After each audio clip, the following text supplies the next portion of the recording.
Hi, everyone. Welcome to today's Penn Alumni Water Forum Speaker Spotlight. We'll get started in just a minute to allow some folks to get settled. So welcome.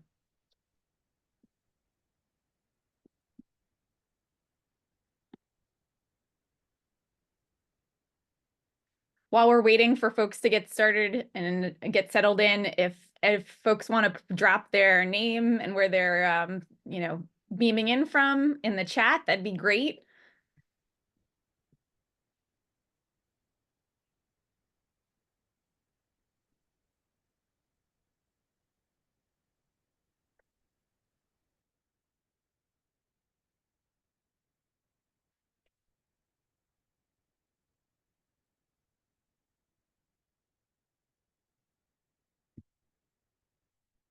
Happy Friday, everyone.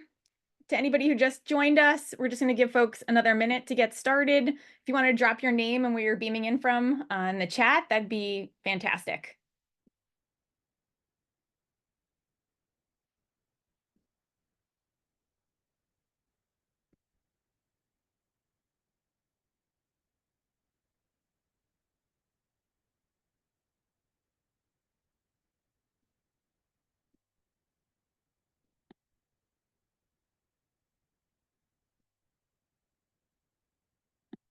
Okay, actually, I just saw that chat may be disabled. So we might skip that part. Okay, I think we've given folks enough time. Now that everybody has started settling in. Hi, everyone. Welcome to today's Penn Alumni Water Forum Speaker Spotlight on Health Risk Communication and PFAS Water Treatment Technologies. My name is Brianne Callahan. I'm the Senior Research Manager at the Water Center. Today's webinar will be recorded and made available on the Water Center's website and YouTube account. And any questions can be put in place through the webinar and answered by our panelists in the Q&A section. So if you have any questions, feel free to use the Q&A and we'll get to those towards the end of our presentation. I'm really excited about our topic and speakers today. We'll be hearing first from Jose Hernandez, Manager of Engineering at the City of Cleveland Division of Water. And then we'll be hearing from Brach, the Executive Director of the Manasquan River Regional Sewerage Authority. But first, we'll do a brief intro to the Water Center and to PFAS, our topic today. So Emma, if you would. Thank you. At the Water Center, we're guided by community, equity, science, resilience, and justice. And you can read through our mission and vision on this slide and also on our website. We're an applied research center at the University of Pennsylvania. And Emma, if you'd scoot to the next slide. We focus our work around four main themes of water equity, building community climate resilience, water leadership, and water innovation. And we do this through research, empowering communities, networking, engaging, and really being a convener to work on these, some of these really big water challenges that communities are facing today. So with that, I'll move on to the main event here. So just to give a brief background to folks who aren't completely steeped in this all the time, we're going to be talking about PFAS. What are PFAS? PFAS, you probably heard in the news, a lot of folks are talking about them. They're per and polyfluoroalkyl substances. It's a lot. They're man-made. They're chains of carbon and fluorine atoms, which are really difficult, very strong bonds, difficult to break. That's why it's called a forever chemical. You may have heard that in the news. It doesn't break down, but it accumulates. So it can accumulate in plant matter, bioaccumulate in plant matter, and also in organisms. It repels water and oil, and it's resistant to heat and chemical reactions. And you can see on this slide, there is a whole family. You can, I kind of think of it as like a family tree. It's why I love this graphic. There are so many different kinds. There's thousands of variations of different kinds of PFAS. And also note, for the purposes of this talk, when we refer to PFAS, we're really referring to the family of compounds. Okay, next slide, please. So I guess the next thing is, why do we care? Well, PFAS are found everywhere. If you can take a look at this graphic here, you can see the products that contain PFAS. They're common in all sorts of consumer products. They're, as I mentioned before, in animals and plants worldwide. They've been found in Arctic ice caps. They've been found in polar bears. They've been found in Caribbean flamingos.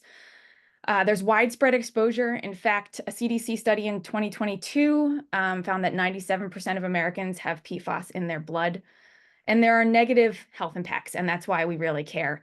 It's, including increased risk of kidney or testicular cancer, low birth weight, pregnancy complications, liver damage, thyroid disease, decreased vaccine response, which is something that came up too during COVID, and many more. So that's just a brief overview. Next slide, please. So just an additional slide here to show the breadth and the widespread nature of PFAS sources in the environment and how they're all interconnected.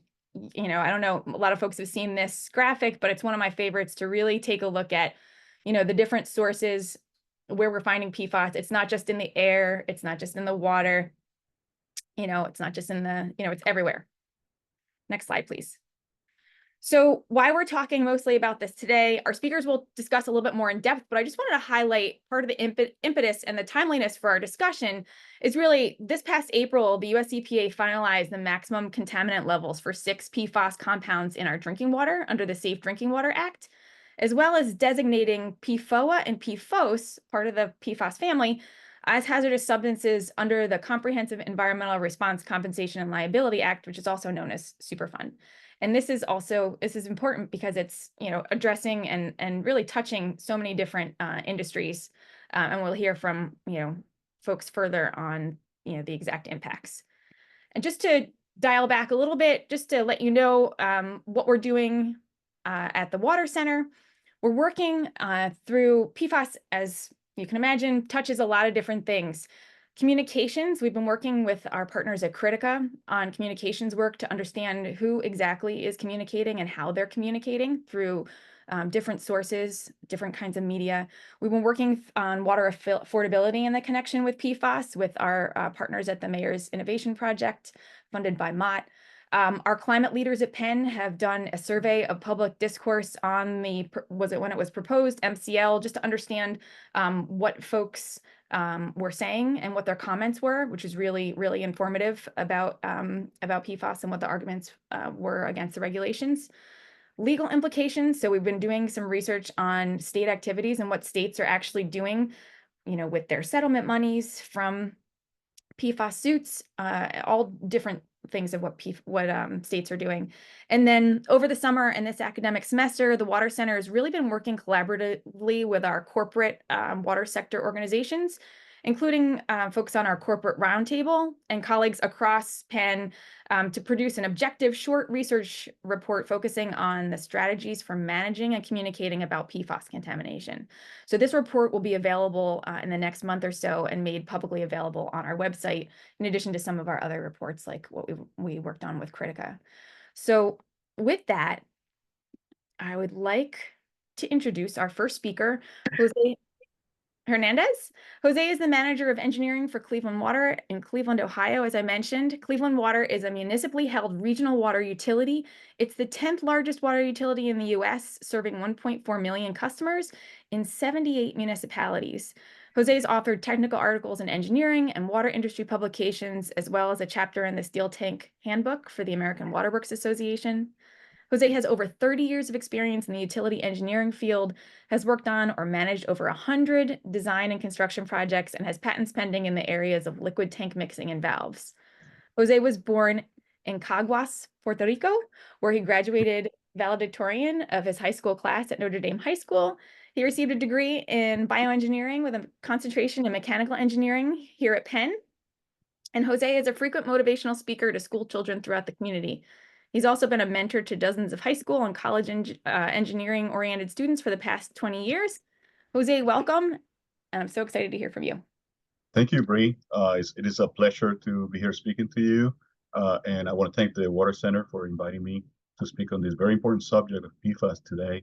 I am not a water quality guy. I'm more from the practical infrastructure guy. So I'm going to kind of switch hats here a little bit. But hopefully I can bring a little bit of practicality to the subject. that we're talking about here. So I'm going to be talking a little bit about what Cleveland Water is, what it does, how we treat water. We're going to be talking about PFAS regulations a little bit. I know you touched on that, but maybe from my perspective. And then what the treatment options are on the water side to lower the levels of PFAS should a utility be in the situation to do that. And maybe if we have time, touch up a little bit on emerging technologies to treat PFAS. So let's move on to the first slide. All right, so Cleveland Water, as you said, is the 10th largest water utility in the country. We're municipally owned by the city of Cleveland, but we're regional. We service Northeast Ohio. We're the 10th largest in terms of the number of connections. We have 430,000 plus service connections in our system, 5,500 miles of water mains. And this is a good point for PFAS to be made here. Our source water is Lake Erie. And we think of Lake Erie part of the Great Lakes, but Lake Erie actually is made up of 128 trillion gallons of water. Next slide, please. And another point to make on PFAS and to touch up on some of what you brought up in terms of where PFAS is.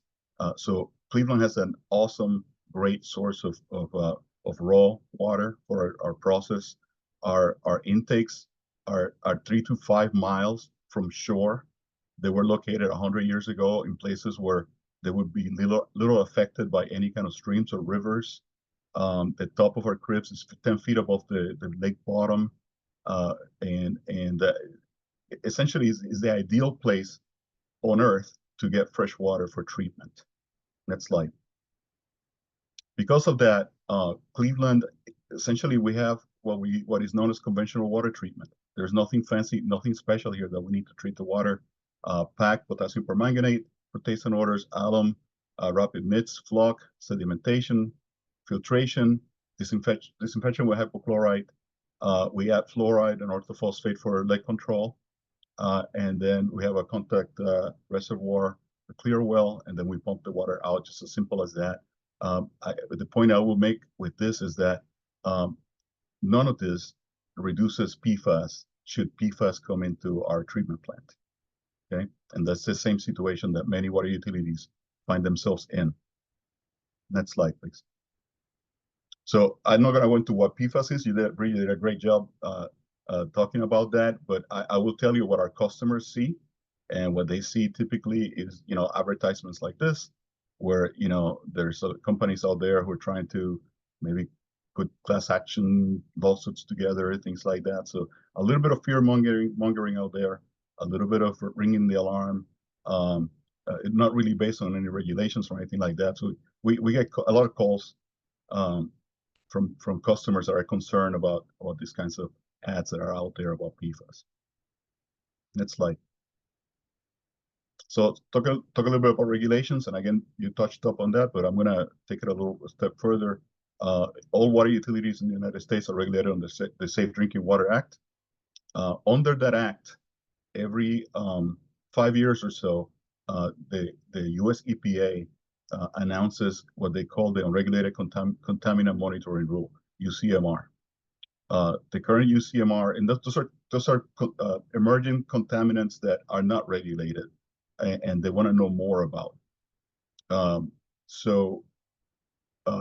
The current list, it says UCMR 5, and the UCMR 5 is comprised of 30 chemicals. 29 of those are PFAS-type chemicals, and 1 is lithium. Lithium is found in medications, and it's a concern to them, so that is being monitored. The purpose of doing UCMR is, again, to develop the new regulations that the US EPA is gonna put out there for us to follow. Currently, one of the challenges is that the concentrations that they're talking about here are so tiny, they're so small. They're talking somewhere in the neighborhood of 2 to 20 parts per trillion. Now, there's a surprising thing that the EPA did here as well, the US EPA. They did not wait for UCMR results to be completed before they actually announced MCLs for some of the PFAS on the list. And actually, as you said, Bree, there's 6 on the list. But you can see there the tiny concentrations that we are concerned with here. And I have a slide that's going to illustrate that. Another thing that is kind of unique, you see that big complicated formula there. It's not just a matter of looking at individual chemicals and their concentration, but in this particular case, they have determined that a mixture of PFAS, so there's 4 particular PFASs there, that if you have a mixture and you put them into that equation, it comes out with a dimensionless number. If you are at 1 or above, then you're also in violation. You're also subject to public notifications to customers, and by the year 2029 to treat the water to become in compliance with the rule. Next slide. Here's a little slide that I have there to illustrate what a part per trillion is. So there's some caves in France that, cavemen essentially made paintings on 32,000 years ago. Okay, a part per trillion will be a second in 32,000 years. In terms of distance, you're talking about an inch in 60 million miles. So that's almost 643 times around the Earth. That is how tiny the concentration is being regulated here. So you can imagine the challenges in testing and the ease of contamination for one of these samples. So we have to be extremely careful when we sample for PFAS. Next slide. So let's talk a little bit about treatment options. I will tell you right now that they're all expensive, okay, and they are going to impact customers' bills in one way or another. So I'll go real quick through this. I don't have a lot of time. So the first one I'll talk about is granulated activated carbon, or GAC. And I'm going to lump that up with ion exchange technology as well. These types of technologies are expensive, extremely expensive. They will also alter the way that you treat water. So you saw that treatment process that I mentioned earlier. The way water plants are designed, they're designed to push water through that process.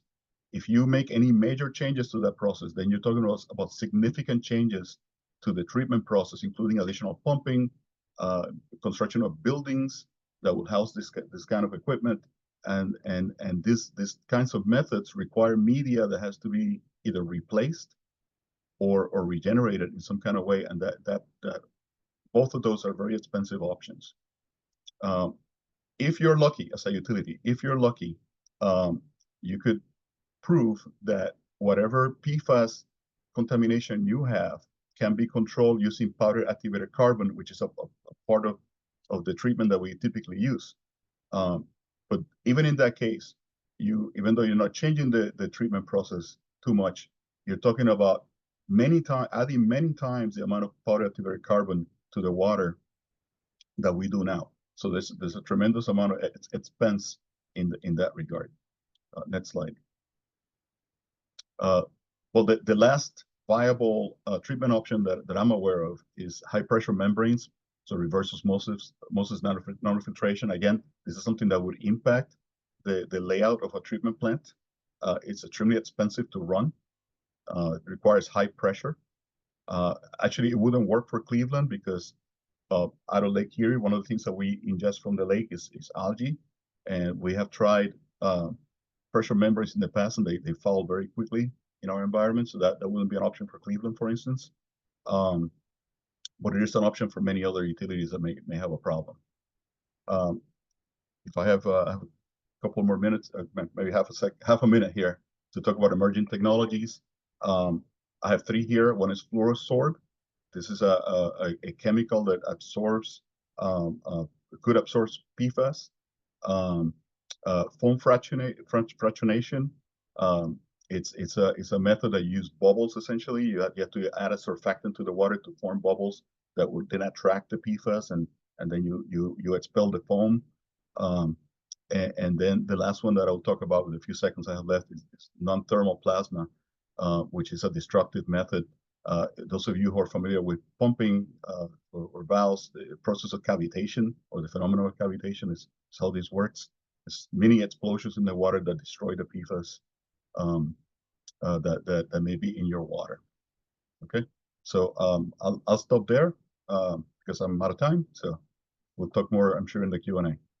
And I'll pass it on to Bree. Thanks so much, Jose. Now I'd like to welcome our final speaker, Brian Brach. Brian's a passionate and pragmatic leader with over 2 decades of experience in the water resources field, primarily focused on wastewater.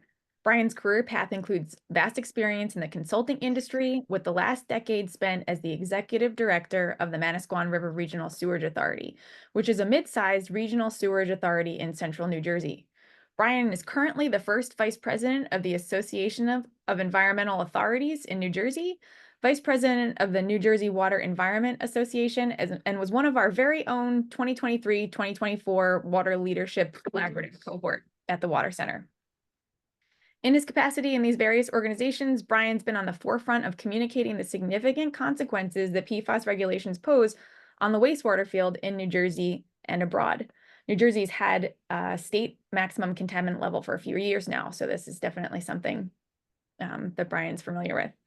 Addressing PFAS in the wastewater sector poses many circular challenges that require innovative solutions and financing to address, and Brian is very familiar with communicating these challenges effectively. All right, Bree, I appreciate the introduction, and it's nice to meet everybody, and I do appreciate the opportunity to speak with everyone.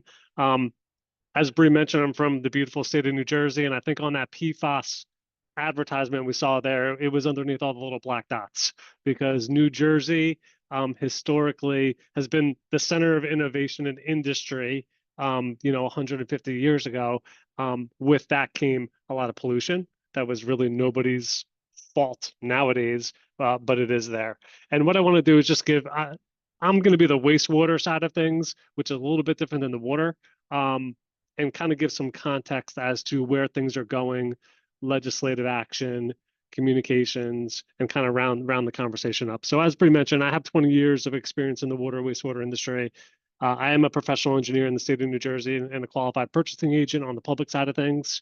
And I do have leadership roles in the AEA and NJWEA. And the reason that I pointed those two organizations out, they're volunteer, and the Association of Environmental Authorities represents publicly owned water, wastewater, and solid waste agencies, which plays a role in all of this.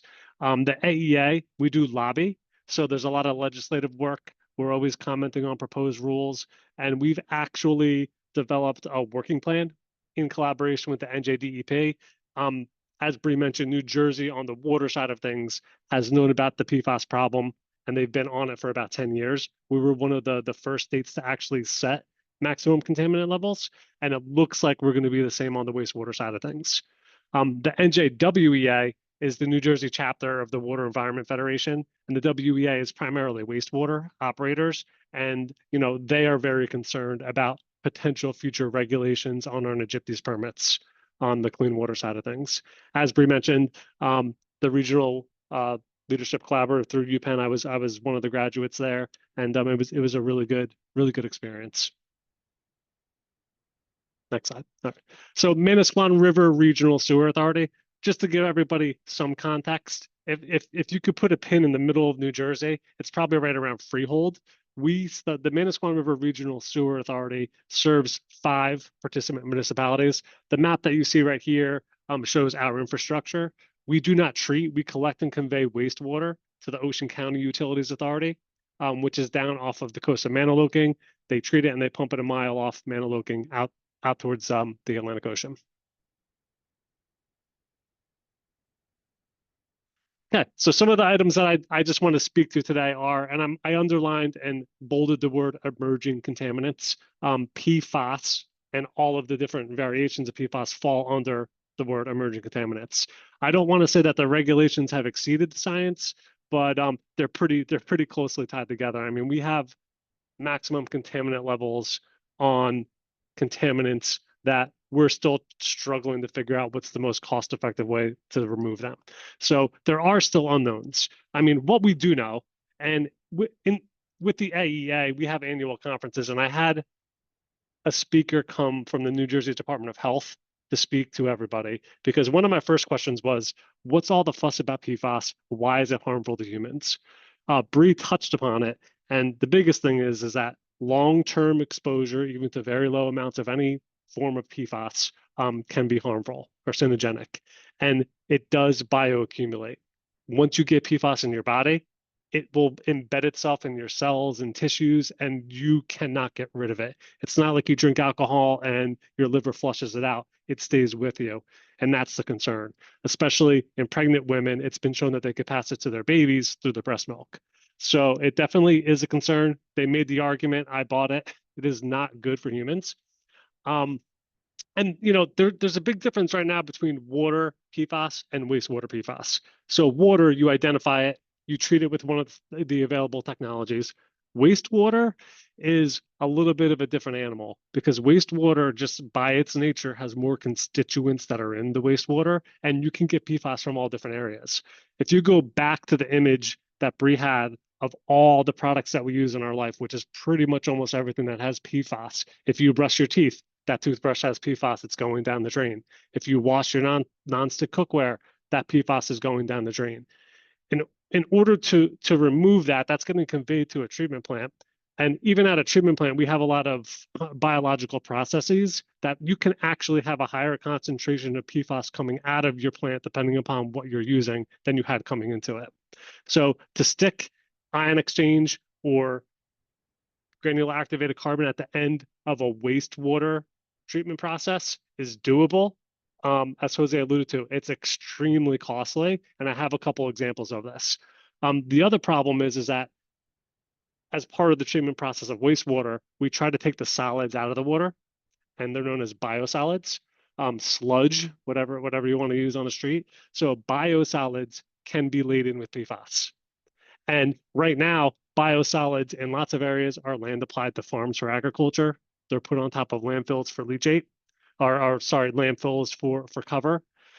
And it's a problem. So, by regulating PFAS in wastewater, I guess what I try to stress to stakeholders is that, you're solving one problem, right? You might take the PFAS out of the effluent, but you might be creating 10 more. Because where are these biosolids going to go? It's already super expensive in New Jersey to get rid of biosolids because we are so regulated. There are lots of people that ship them down to Georgia. Once these PFAS regulations come to wastewater, there are lots of consequences, unintended consequences, and that's what we need to communicate to people. So communications, we need to communicate the risks, and we also need to communicate. I said rates. So why are we spending this money? I foresee in the next 10 to 20 years, water and sewer rates are going to skyrocket across the country, directly related to PFAS. And it's what we call the real cost of water. When the Clean Water Act came out in the 1970s, early 1980s, when Manasquan River was constructed, 90% of all of our capital costs were grants. So that money didn't have to get passed along to ratepayers. Moving forward now, there's little to no grant money available for lots of authorities across the country. And if you look at the ASCE report, there's hundreds of billions of dollars that need to be spent just to get systems up to date. All these costs are going to be passed on to people, and that needs to be communicated appropriately. The other thing that needs to be communicated appropriately, and we need to do better with, is I'm going to share an example from the NJWEA of a water system that hit hot for PFAS and the letter that went out to people. Engaging decision makers is critically important, and that's why the AEA, the work we're doing there, is so important right now with that work plan. We have wastewater plants voluntarily testing biosolids and wastewater effluent, so we can communicate appropriately with the DEP. Number one, how much of a problem do we have? Number two, if we have a problem, how big is that problem? And number three, what's the solution? And the DEP has been very understanding. Half of me feels like we're giving ourselves the rope to hang ourselves. The other half of me says we're going to have regulations regardless, so we need to work with them. And it's probably somewhere in the middle. There is going to be PFAS in wastewater effluent. There is going to be PFAS in biosolids. The DEP will be ahead of the curve, as they always have been, in regulating those discharges. And that's where we kind of worry right now in the state. It's going to be a big change for us. And at the end of the day, when we talk about emerging contaminants and treatment, it all comes down to public trust. Do you trust the water coming out of your tap? Do you trust the effluent that's going into the stream that you fish and swim in? And that's really where we have problems, and communications kind of tie into that. Next slide, please. So I used the term unintended consequences. In April of 2022, the state of Maine passed a law banning land application of biosolids. So up to this time in Maine, you have a wastewater treatment plant that has residual biosolids. It was cost effective to take those biosolids and apply them to local farms for agricultural purposes. It's actually green. The biosolids act as fertilizer. It was a cheap way for the treatment plants to get rid of the biosolids. But what Maine found out, and I did a quick Google search, and this is just what popped up, but it's all true. What happened was over time, the PFAS doesn't break down. That carbon fluorine bond is one of the strongest in nature. Over time, the soil at all of these farms became polluted with PFAS. So April 2022 comes, state says, no more land application of biosolids. All of the biosolids need to go to the landfill. So look at this. Regional Biosolids Treatment Facility in Portland, Maine, $150 to $250 million. Maine farmers, there's a plan and money, a price tag of $81 million to help and support the farmers who now have tainted farm fields. Removing and destroying PFAS, the estimates are $2.7 to $18 million per pound to remove PFAS from biosolids and wastewater. On the drinking water side of things, ton of costs to remove PFAS in Maine. And the other one is disposal of contaminated sewage sludge. Portland, Maine, in 3 years, doubled the costs to send their biosolids to a landfill that would accept them. So there are major financial implications. And yes, we know we can't pollute the environment with PFAS. Yes, we know it's a problem. But on the flip side, there are also great costs associated with that people are feeling in their pockets. Next slide, please. And what I want to do here is I'm going to try to share my screen. Okay, Bri, if you could just let me know when you can see the PDF. Good. Okay, so Willingboro Municipal Utilities Authority. Willingboro is a town directly across the Delaware River, thereabouts from Philadelphia. If you lived in Willingboro in December of 2021, you went to the mailbox one day and found this letter in your mailbox. So what happened, Willingboro NJWEA, by the way, is a member of the AEA, so we know all the details behind this. Willingboro had a well that over the course of a year exceeded the MCL for PFAS. New Jersey MCL was 14 parts per trillion. They were at 15.5. They turned the well off, but the DEP and their attorneys required that this letter be sent to residents. So our water system has recently violated a New Jersey drinking water standard. And as our customers, you have the right to know what happened, what you should do, and what we're going to do to correct the situation. Okay, doesn't sound too bad. When you scroll down to the middle of the letter, and it has a lot of, the letter itself, I don't like, a lot of technical information, but what does this mean? People who drink water containing PFAS in excess of the MCL over time could experience problems with their immune system, kidney, liver, or endocrine system. For females, drinking water containing PFAS in excess of the MCL over time may cause developmental effects and problems with the immune system, liver, or endocrine system in a fetus and or an infant. Some of these developmental effects may persist through childhood. Okay, so that letter, if you receive that in the mail out of the blue, I would argue this may not be the most effective way to communicate the risk that was associated with PFAS in this water. And it's something that I think as an industry, we really need to work on. When we talk about communications and communicating the risks, that is not, in my mind, an appropriate way to go about it. So that was just one example. And I also just real quick before I'm done, want to touch upon the fact I use the term circularity. So on the wastewater side of things, when you think about the circularity of the problem, you take the biosolids out, where do the biosolids go? They go to a landfill as cover. What does the landfill produce? Leachate.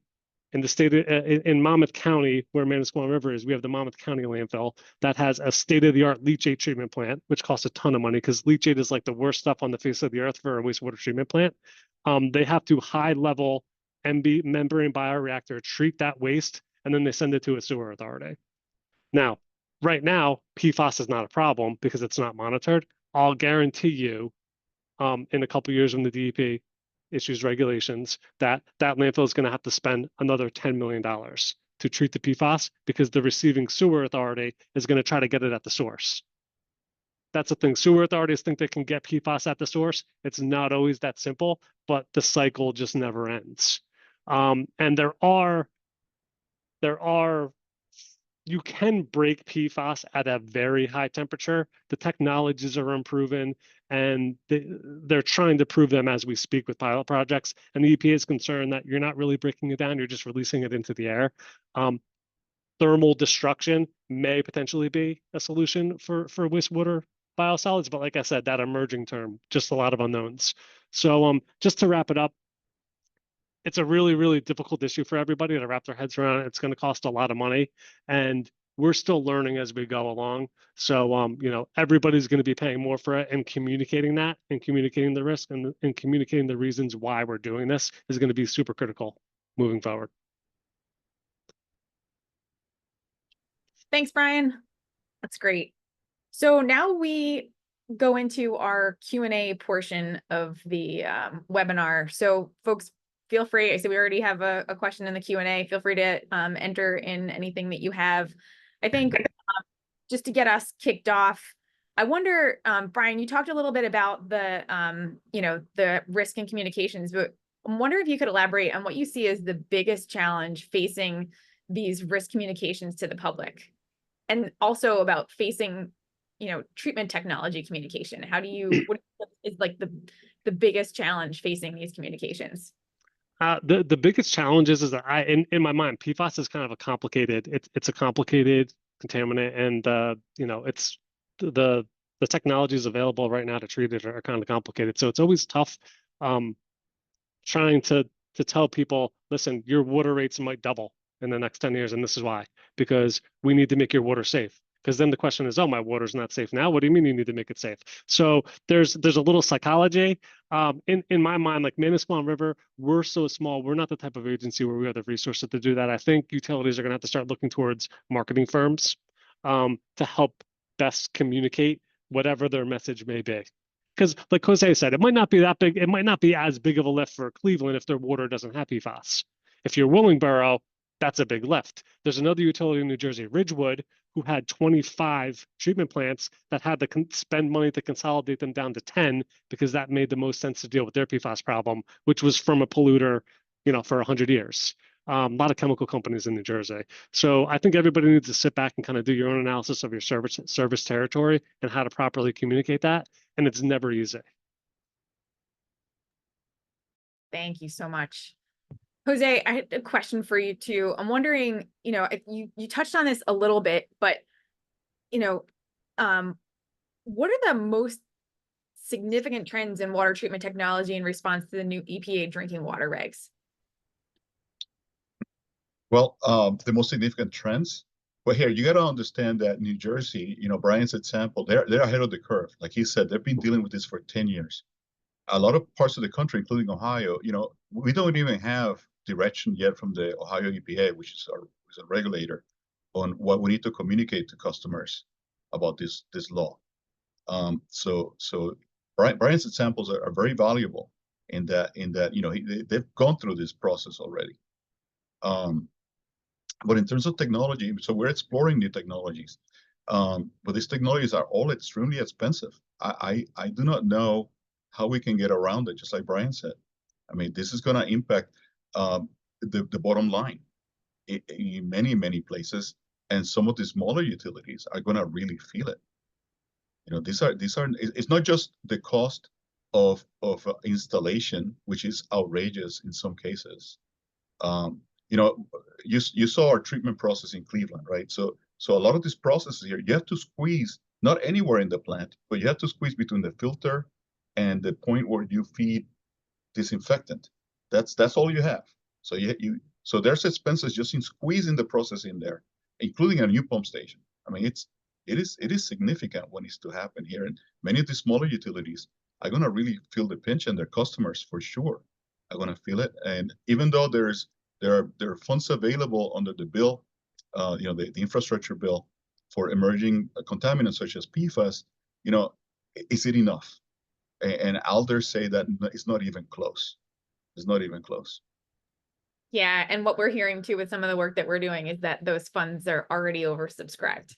So, yeah. And Bray, if you look like when we had when all the federal funds came and everyone's like, oh my God, New Jersey's getting $50 billion. When you really break it down, it was like, listen, we love it. We need to do more investments like this, but it really didn't really go as far as you wanted to.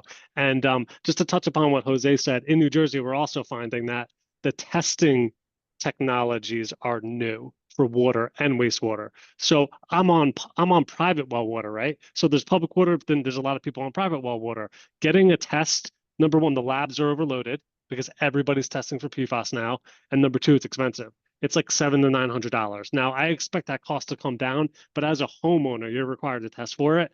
I live near a naval weapons station and a fire academy training area where I know there's been foam used. So I didn't do the test. I just got a carbon filter just to make me feel better. But it's going to hit everybody, whether or not you're on a public water system. And I think everybody's going to be impacted in some way or another. Yeah, for sure. Actually, there's a question in the chat, Brian, directed to you sort of on that too. How specific is the NJDEP's required language for PFAS public notifications? And is the required language common across states? I don't know how to answer if it's common across states. I can tell you that that letter that I showed you, I believe, is a form letter. Now, from what I understand, and I'm not speaking from experience on this one, that is a form letter. That's what the DEP requires that you send out. I don't think that they indicated in there how much over the maximum contaminant level you were. You just had to tell people that you exceeded it. And I'm pretty sure it's a legal requirement that you send that out. And the reason I say that is we had another private water company in Middlesex County who had to send the same letter out to their population, and they were forced to do it. So to speak, I don't want to like paraphrase it. They were told that they had to.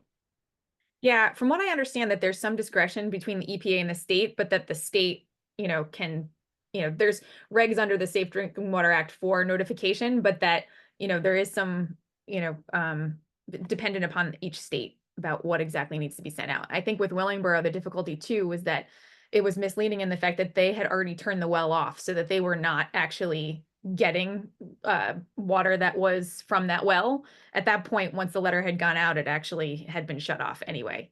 So yeah, and they were a disadvantaged community. And the meeting after they sent this letter out, you can imagine, like if anybody runs in public agency and you have public meetings, people were there with their pitchforks, rightfully so. I mean, they were scared for their health. Yeah. All right. Next question in the chat. Who's more responsive? I wonder if Jose, if you want to take this one, who's more responsive to utility concerns, the EPA or the regulators? Who is more responsive to utility concerns? Yep.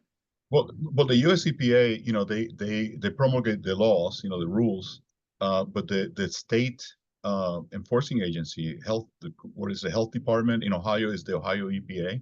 They're the regulators. They're the ones that enforce it out. But typically, in my opinion, the federal rule is more of a baseline, right? And the states have discretion. They have primacy, right, on what they want to enforce. Going back to the previous question about communication. So I actually looked up before the presentation today whether Ohio still had released their communication stencil, and it's not out there. Okay, it's not out there yet in Ohio, and so every agency will decide what that language is going to be, what it's going to include, and what they're going to enforce in every state. Yeah. Okay. Thank you for that. So next question is, what's the most important legislative or policy action that can happen to assist communities meet these new regs? I'll take that one too. Sure. Money. I mean, if so there needs to be a realization by the regulators, whoever is in charge of providing funding and budgeting for these sorts of needs, that these are extremely expensive technologies.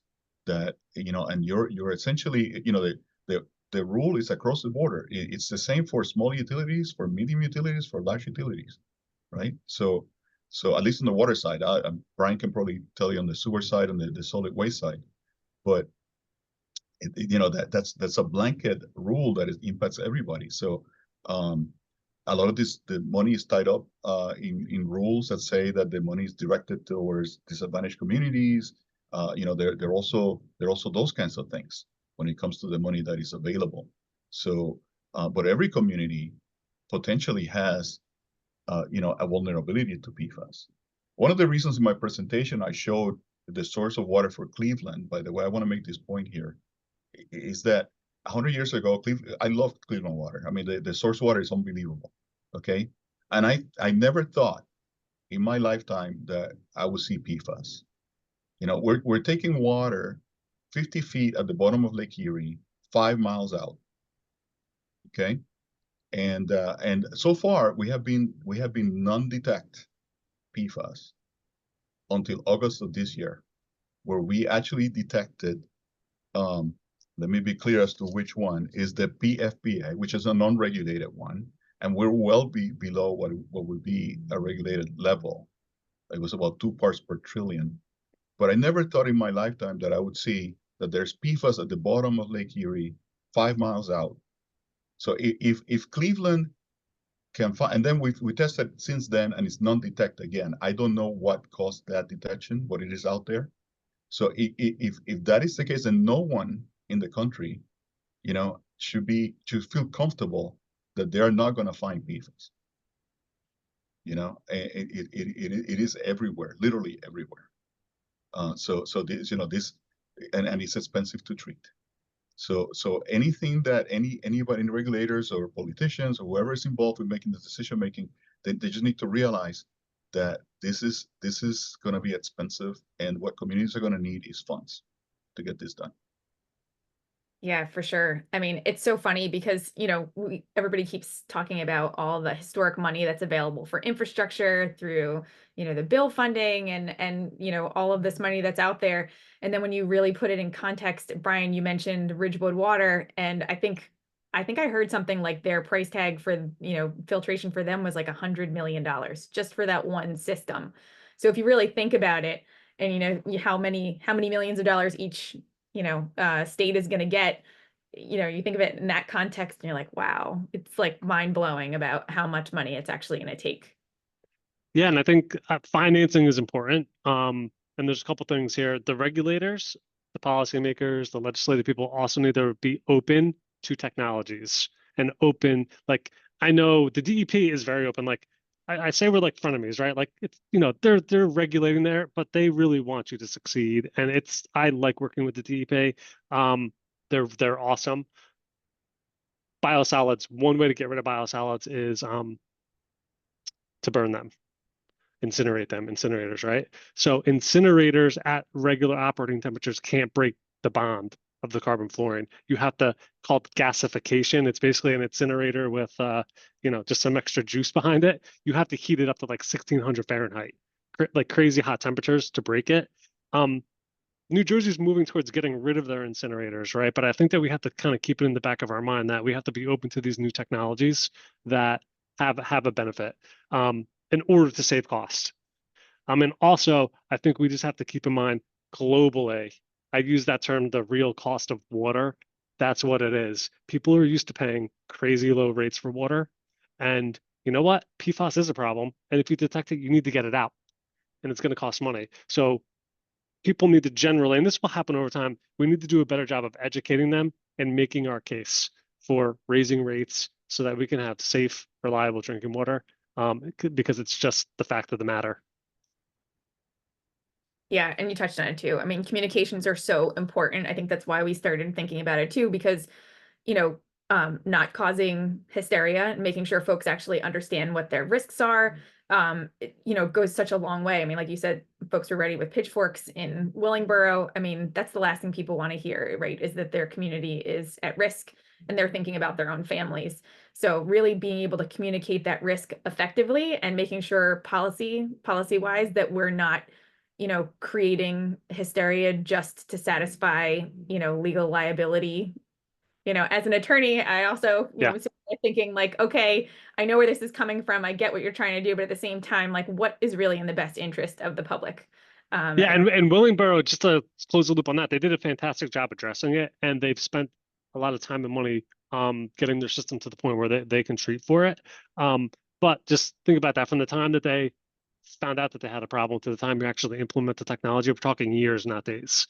I mean, public bid process, getting the funds in place, it takes a lot. And with the new EPA limits, New Jersey was at, for two of those PFAS components, 13 and 14 parts per trillion. You saw the regs that Jose put up there, that the EPA is at like 4, 3, 4, 5. So the EPA is even more stringent than the EPA. There may be more water systems that have that amount of PFAS now that need to treat for it.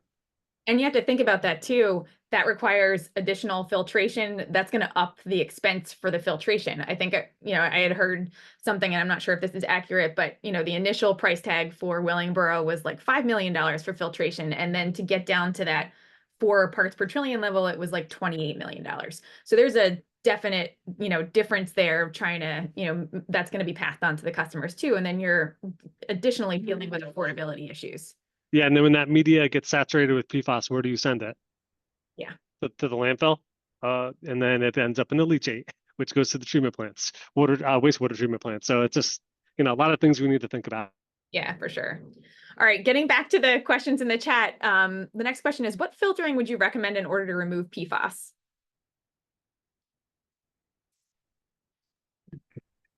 From drinking water?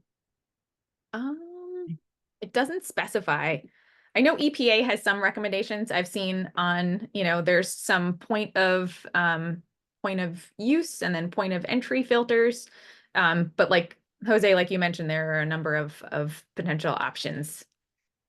Well, the options that I mentioned are removing PFAS at the plant level, right? At the, should we, I would suggest that whoever is asking the question, that they actually reach out to their own water utility. A lot of the filtration, say a pitcher that you put in your refrigerator, right? Well, they may or may not work for your water system. Okay, reach out to your water utility and get the answer from them. What do they recommend? That would be my advice. And like you already said too, I mean, it all depends on the situation, your particular situation, not just the water, but the situation for, is there enough space? If you're talking about your own water, like you said, reach out for your water utility. Yeah. And then the other thing that also comes up is you got to make sure that you're maintaining your filter if it's something where it's a point of use, because you can actually increase your intake of PFAS if you're not actually, changing out the filter properly. So and other things. Yeah, exactly. No, and I'm also coming to learn. So Manasquan River, we contract to operate probably one of, if not the most advanced wastewater treatment plant in New Jersey. It's small, but they have biologically activated carbon and ion exchange at the end of it.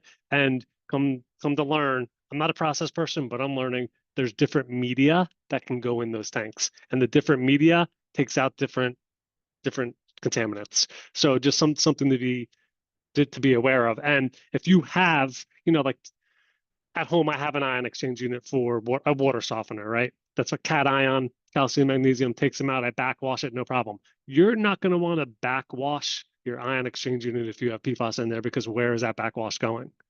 So you're just going to saturate it, and then you got to get it out there and figure out what to do with it.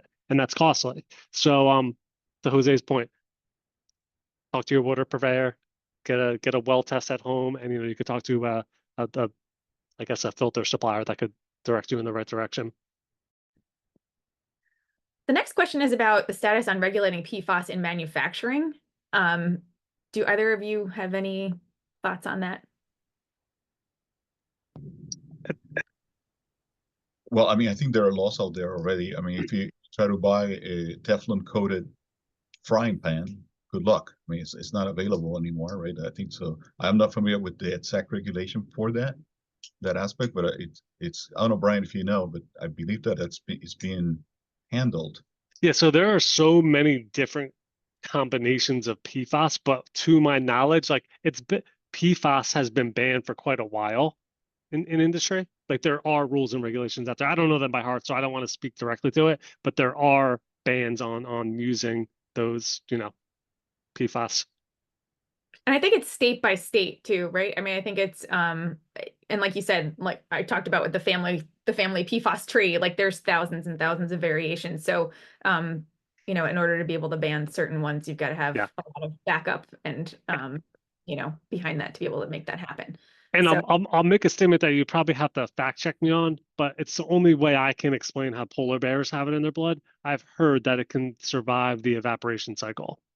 So like water can have PFAS, it can evaporate and come down in the form of rain. Just to give you an idea of how pervasive and how much of a problem it is when we say it doesn't break down, like it doesn't break down.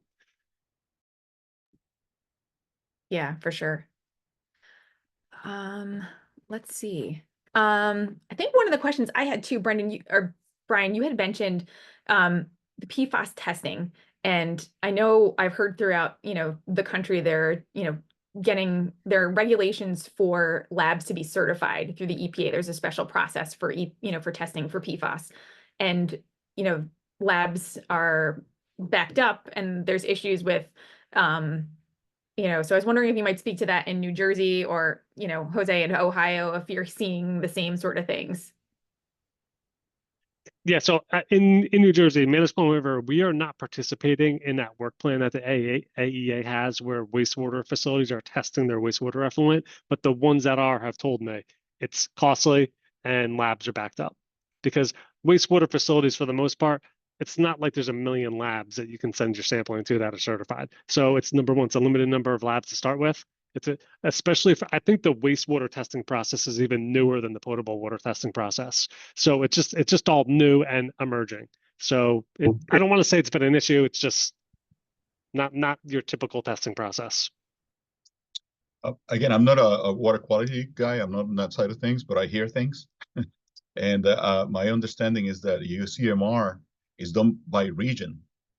So the labs are not overwhelmed with everybody trying to test at the same time, because there really aren't that many facilities that are certified to do PFAS testing at this point. I am sure. I mean, it's a business, right? So I am sure there'll be others coming up, but there aren't that many out there, and that's what we see.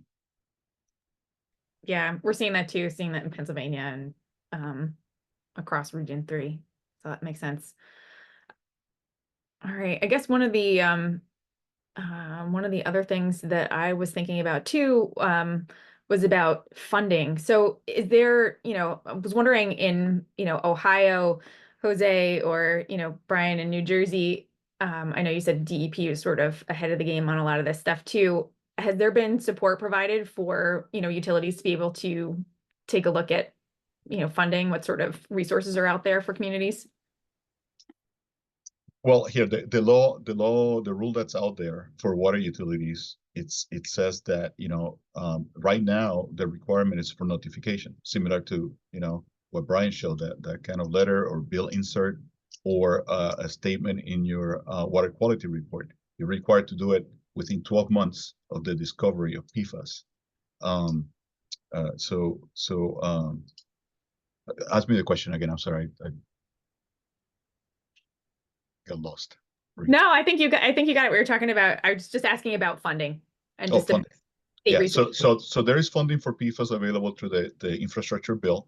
Again, they are depending on the state where you are, there may be different rules as to where that money can be awarded to. In Ohio, there's some of it may be tied to disadvantaged communities. But again, it's a drop in the bucket. I mean, there isn't enough money, even in those bills, as generous as they are.